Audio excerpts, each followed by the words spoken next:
Welcome to the Humorism Evening Podcast, the official podcast of the Humorism newsletter. I'm your host, Seth Simons, author of the Humorism newsletter. It is currently a little after 8 p.m. on Tuesday, June 9th. You will be receiving this podcast on Thursday, June 11th, as it is now a Thursday-based podcast, as you recall from 2 weeks ago. I apologize for missing last week. I went to a friend's wedding in San Francisco, in north of San Francisco, actually, in wine country.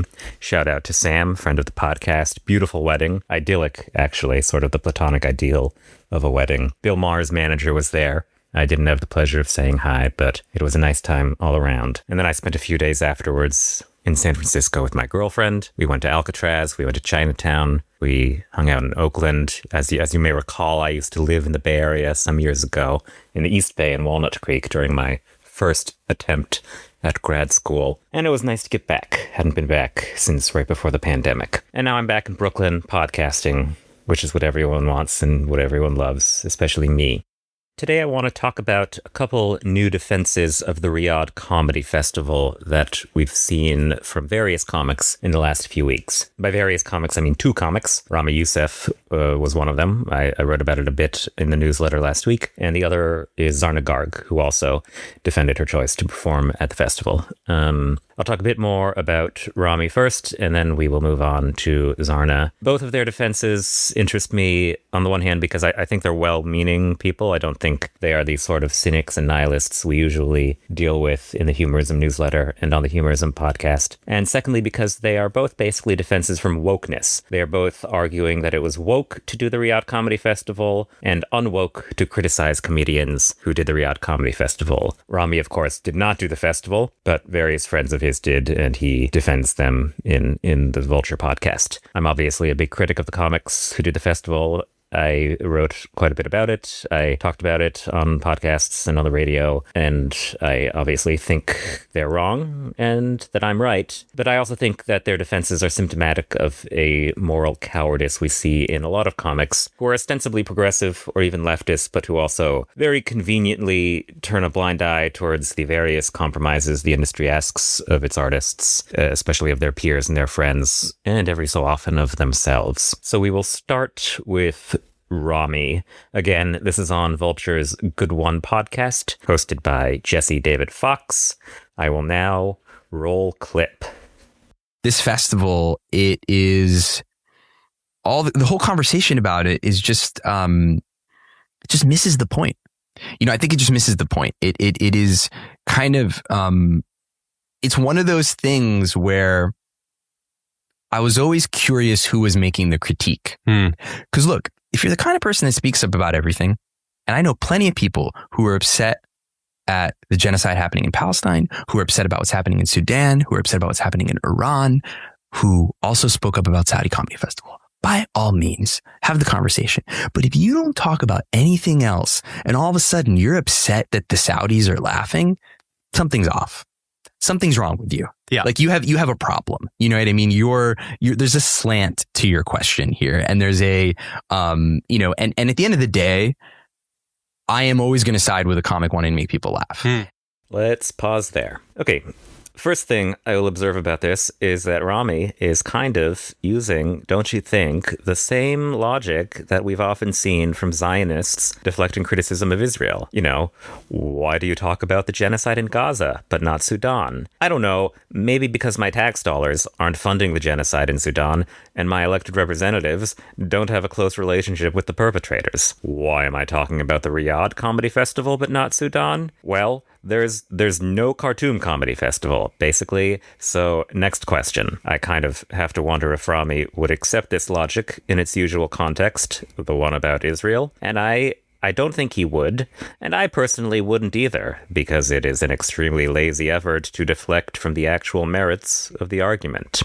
The other thing I will observe here is that his framing of the critique, which is basically that people were upset that Saudis are laughing, is not, to my knowledge, one that any serious person made during the actual controversy over the festival last fall. I could be wrong.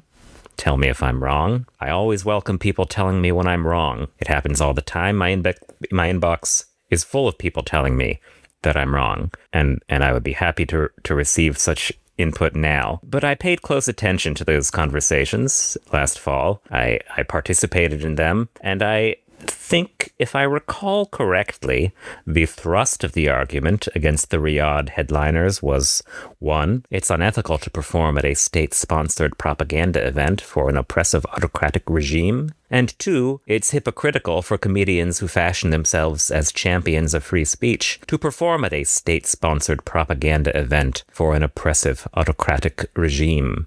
To my eye, most of the racist commentary about Saudi people came from the comics on the lineup.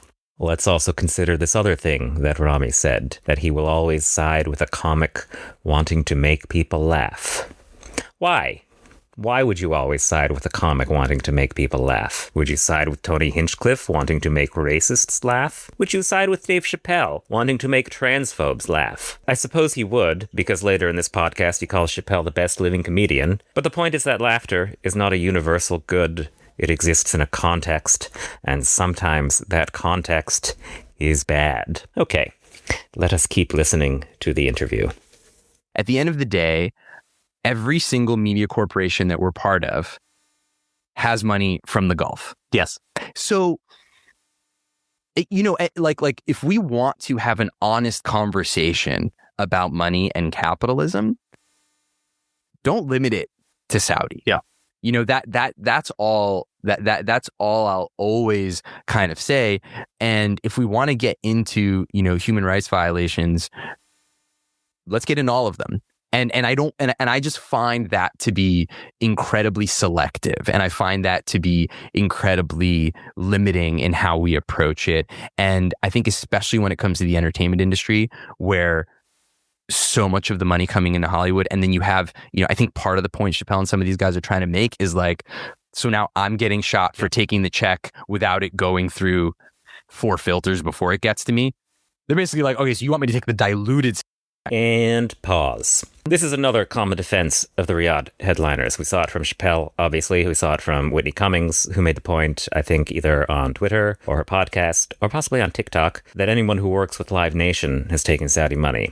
First of all, no, Saudi Arabia sold its stake in Live Nation in 2024. But that's beside the point anyways, because when you perform at a Live Nation-owned venue, you are making money from ticket sales, not a big check from Live Nation. Obviously, I think it is worth being candid and critical, as Rami argues, about who one's work profits and how much it profits them and where all this money is actually going. But still, I think there's a pretty big difference between, 1, performing at a venue or for a company whose shareholders include evil state actors, and 2, taking a paycheck from evil state actors to perform, again, at their state-sponsored propaganda event run by a guy who locks up people who criticize him on Twitter. I don't think this is very complicated. Obviously, though, it is in the interests of the festival's defenders to make it seem gray rather than black and white. It seems to me also that this argument opens Rami up to the same rhetorical jiggery-pokery he used earlier. Oh,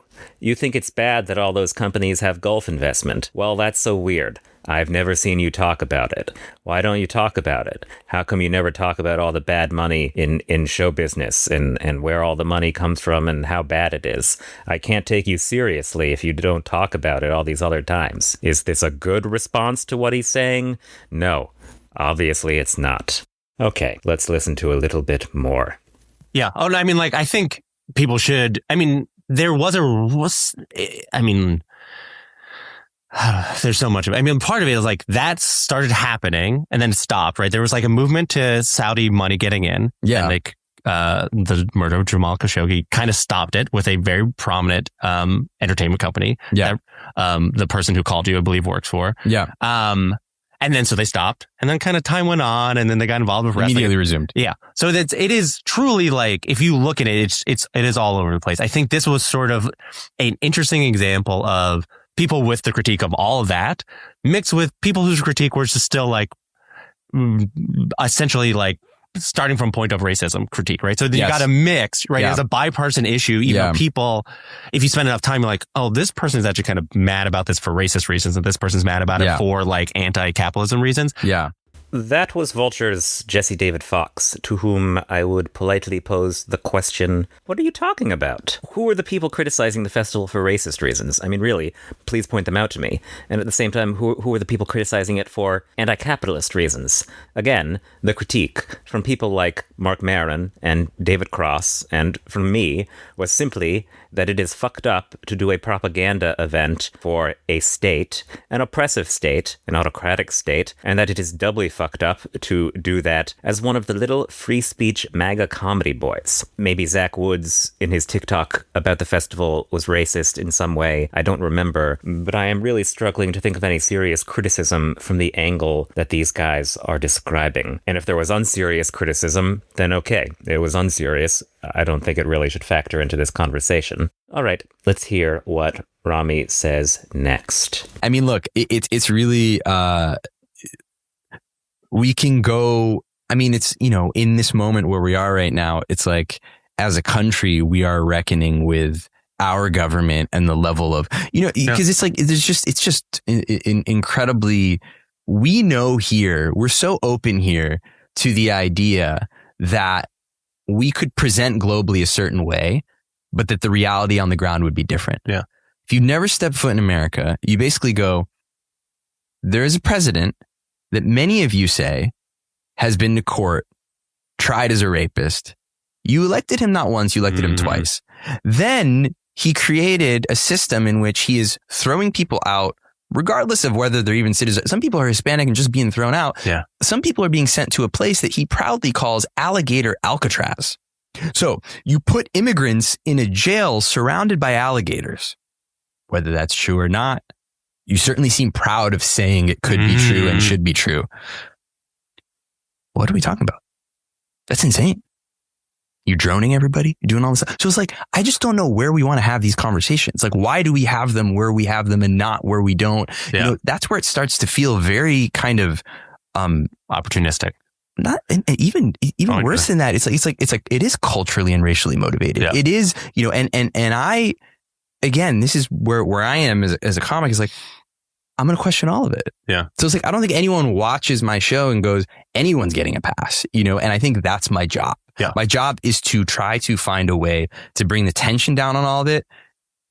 We can laugh about it a bit, and then we can kind of go, all right, what's going on? Okay, pause. As I said in the newsletter last week, I think this is a case of a disease endemic among comedians, where the moment their friends do something obviously immoral, for instance, sex abuse or straightforward racism or transphobia, suddenly the whole world becomes this nebulous gray area where no one really has the perspective or the authority to condemn anyone else. Because what is bad and good, really? Here, for instance, I think it would be very easy to say that, yes, the US government is very bad, and it would be bad to do propaganda for it, and that in fact many comedians on the Riyadh lineup did propaganda for the Trump administration or the Trump campaign, and did get raked over the coals for it. Those conversations have been happening. The conversation about Riyadh was one of them. This is a large, ongoing conversation about a large, ongoing issue. To me, it's disappointing that Rami, who I think is a much better person and comic than all of those guys, cannot see this, even when Jesse David Fox attempts to point it out to him, as we will see right now when I roll the clip. I mean, I'll say for me, like, the thing that convinced me it being a problem was the idea, like, oh, well, it's not the same thing as performing in America, because hypothetically the government is putting on the show. It would be like if Donald Trump put on a comedy festival to make America seem great now. But what I had to interrogate is like, yeah, obviously if Donald Trump did it, I would be upset about it. But I was like probably pretty cool with Obama slow jamming the news. Right. And I was like, but how many White House Correspondents' Dinners did we all watch, cover? All my peers did it. And that president droning weddings. Yeah. You know, I mean, it's just like, and this is not to create a false equivalency. It is, which I don't think you're arguing. And I'm definitely not arguing, it is just sort of like, I think people are more interested in answers than questions, and they don't want to stay in questions longer, right? This is sort of like, this is a good example of a thing we should explore about how we feel about the nature of global capitalism or whatever. Yeah. But instead, people are like, that person's a hypocrite, that person's a hypocrite, that person's a hypocrite, that person's not a hypocrite because we always knew that all they wanted was money anyway. Yeah. It's I'm more interested in the accusations kind of falling to the side and us actually having honest conversations about systems. That is what's more. Just the grandstanding has gotten us nowhere, and the moral grandstanding has gotten us nowhere. Okay, pause. First of all, no, I don't think all your peers did the White House Correspondents' Dinner. I think some of them did, and their decisions are as worthy of critique as anything else in the world. Secondly, the White House Correspondents' Dinner is not actually a state-sponsored event. It is sponsored by the White House Correspondents Association. Thirdly, I seem to recall Michelle Wolf going to the White House Correspondents' Dinner and telling off the entire White House Correspondents Association to their faces back in 2018, and this being a whole controversy. I'm kind of aghast at what a lazy dodge this all is from Rami, the idea that we would be better off exploring the nature of global capitalism, aka doing nothing, talking about nothing, than speaking directly and specifically about what it actually means when Dave Chappelle and Louis C.K. and every other comic who is famous right now go and take massive paychecks from the Saudi royal family. I also personally would like to reject the argument that moral grandstanding has gotten us nowhere. It seems to me that it shamed the hell out of dozens of comics who did the Riyadh Comedy Festival and exposed them all, or most of them at least, as huge hypocrite sellouts. You'd think a comedian of all people would understand the value in that. I suppose not. Okay, let's move on to the second of the two new defenses of the Riyadh Comedy Festival. This one is from the comedian Zarna Garg, who I will admit I don't pay much attention to. I've watched some of her stuff. I don't dislike it, but it's not for me. She does this very family-friendly, agreeable, self-deprecating comedy about being a mom and being an immigrant. I remember seeing one joke in a clip about how her son was asked at his new school about what his pronouns are, and she told him, "You're Indian. Your pronoun is doctor." Okay, fine, blah, whatever. Not for me. I don't care. She's very popular, though. She has a couple specials out. She was one of the 3 women, I think, who did the Riyadh Comedy Festival. And she just talked about it on Mayim Bialik's podcast. Mayim Bialik, of course, is the actress, former Jeopardy host, and self-described staunch Zionist, who was last discussed in the Humorism newsletter for a TikTok she made of herself cracking up at the comedian Dan Adute's terrible set making fun of pro-Gaza protesters. So we're off to a great start already. Roll clip. Last year, I participated in the Saudi Arabia Comedy Festival in Riyadh. 3 women were invited. It was 47 men and 3 women. I was one of the 3 women invited to perform. It was like controversial here, as everything tends to be, because, everybody thinks they know what Saudi Arabia is, sitting in Brooklyn. But what they don't know is that my material goes all over the world, right? Because of the digital world we live in, my jokes, my comedy special, everything travels. You can't control where these things show up anymore. So women in that part of the world watch me in secret. Like the jokes that are open here, it's not so easy for them to watch it. They write me constantly. They're like, "Come to us. We want our daughters to see you," because they've never seen somebody that looks like them say these things. And I really went with the spirit of, if I've been ordained to do this by some higher power, it is my job to spread the message and to let women know that they can say what comes to their mind. Like that slight freedom, if I can even inspire them to think in that direction, then I'm doing something positive for this world. That's what I believe. Pause. Do you see what I mean when I say that these are arguments from wokeness, arguments that it was woke to do the Riyadh Comedy Festival? I think this one actually almost sounds reasonable until you remember that, yes, she actually was ordained by a higher power to go spread her message of freedom to the women of Saudi Arabia, and that higher power was the Saudi royal family. I mean, come on. This is the same populist case we've seen from other Riyadh headliners. I think Andrew Schultz said he'll go wherever his audiences are. Whitney Cummings said, "You're racist for acting like the Saudi people have the same values as the Saudi government." Bill Burr basically said the same thing, that the audiences are all regular people and the critics are sanctimonious blowhards. To quote Rami Youssef, this whole conversation misses the point, which again is that it's bad to do a state-sponsored propaganda festival no matter which state you're in. Any one of these comics could go to Saudi Arabia and do a normal show not paid for by the state, which, if I recall correctly, Jeff Ross and Louis C.K. and probably a few other comics did when they went to Riyadh. They all went up at a small club before or after their actual headlining shows there, and they did sets and they watched the local comics. I am not praising Jeff Ross and Louis C.K. The Humorism newsletter and podcast give a big thumbs down to those guys. But the point is, they could just do all of this normally if it is so important to go spread the message of freedom and laughter to the people of Saudi Arabia. The problem, as all of the critics of the festival have said again and again, is lending your moral credibility as a comedian, which is what they're doing. They don't like to admit it. They don't like to think of themselves as moral people with moral responsibilities, but that is the power that comedians have. It is their moral credibility as social critics. The problem is lending that to an oppressive regime and taking a 6 or 7 figure check to do it. And speaking of a 6 or 7 figure check, here is Zarna Garg affirming something I said in much of my writing on the festival, which is that the money really wasn't all that big for the comedians doing it.